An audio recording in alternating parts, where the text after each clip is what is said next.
High friends, welcome to my new blog. আশা করি সবাই খুব ভালো আছো। নিবেদিতার নতুন একটা ব্লগে তোমাদেরকে স্বাগত।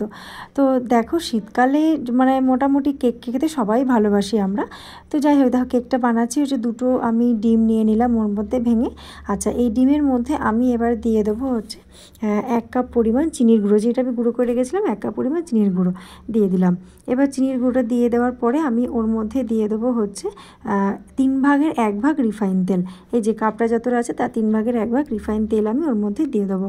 দিয়ে এরপরে আমি দিয়ে দেবো ওর মধ্যে হচ্ছে 1 চামচ, ছোটো চামচের 1 চামচ মতন হচ্ছে ভ্যানিলা এসেন্স দিয়ে এই মিশ্রণটাকে 5 মিনিট মতন আমাকে পুরো ভালো করে ফেটিয়ে নিতে হবে ভালো করে। তো এই যে কেকটা বানাচ্ছি, এবার না কেকটা বানানোর আমার কোনো প্ল্যান ছিল না। তো সেদিনকে আমার ছেলেদেরকে ভালোবাসে ভীষণ, একটা এখানে ওরা দিদা করে, সে 3টে ক্যাডবেরি ওদেরকে দিয়েছে। তো আমি তো ক্যাডবেরি ওদেরকে দিই না চট করে, তাই বললাম চল তাহলে আমি এটা দিয়ে একটা চকলেট ক্যাডবেরি কেক করে দিই।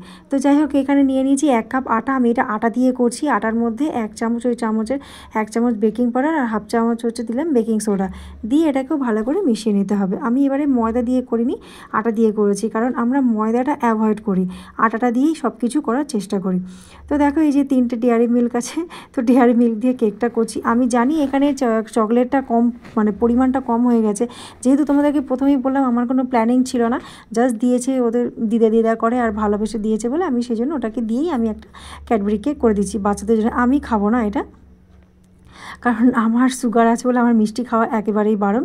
তো যাই হোক, আমি এবার একটা পাত্রে গরম জল করে আমি ওটার মধ্যে চকলেটটার মধ্যে ভালো খানিকটা গুলে নিলাম, নিয়ে তারপরে ওভেনে আমি আবার ওটাকে ফুটিয়েছি, ওই ক্যাডবেরিটাকে ফুটিয়ে দেখো ওই মিশ্রণটার মধ্যে আমি ওটাকে দিয়ে ভালো করে আবার ওটাকে ভালো করে ফেটিয়ে নেবো। প্রথমে একেবারেই দিচ্ছি না, আস্তে আস্তে দেবো। প্রথমে একবারে দিলাম, তারপরে ফেটিয়ে নিয়ে আবার আমি ওটাকে পুরো দিয়ে দেবো, দিয়ে ভালো করে ফেটিয়ে নেবো। এবার একটা পাত্রের মধ্যে দেখো আমি একটা পেপার নিয়ে নিয়েছি গোল করে কেটে, তার মধ্যে একটা অয়েল ব্রাশ করে দিয়েছি, পুরো বাড়িটার মধ্যে ভালো করে অয়েল ব্রাশ করে দিচ্ছি। দিয়ে নিয়ে এবারে ওই যে ব্যাটারটা আমি তৈরি করেছিলাম, ব্যাটারটা আমি ওর মধ্যে পুরোটা আমি ঢেলে দেবো, পুরো ব্যাটারটা আমি ওর মধ্যে ঢেলে দেবো। দিয়ে এবার ভালো করে একটু ঠুকে ট্যাপ করে নিতে হবে। আচ্ছা, এবার আমি ওটিজির মধ্যে, ওটিজিটা আমি প্রিহিট করেছিলাম 250-তে দিয়ে আমি 20 মিনিটের মতন আমি ওটাকে প্রিহিট করে নিয়েছিলাম।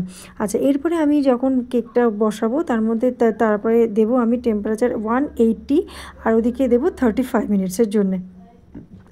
দেখো এটা হয়ে গেছে, দেখো কেকটা হয়ে গেছে। কাগজটা আমি তুলে নিচ্ছি, নিয়ে আমি এবারে কেকটাকে এই যে সোজা করে নিয়ে আমি কেকটাকে এবারে কেটে ফেলবো। তো দেখো, এই যে কেকটা করেছি এটা কিছুই না, জাস্ট বাচ্চাদের হ্যাপি করার জন্য। জানি আমি ক্যাডবেরিটা অনেক পরিমাণে কম হয়ে গেছে, তো যাই হোক ওরাও একটু খুশি হলো, হ্যাঁ মাম্মা কেক করে দিয়েছে।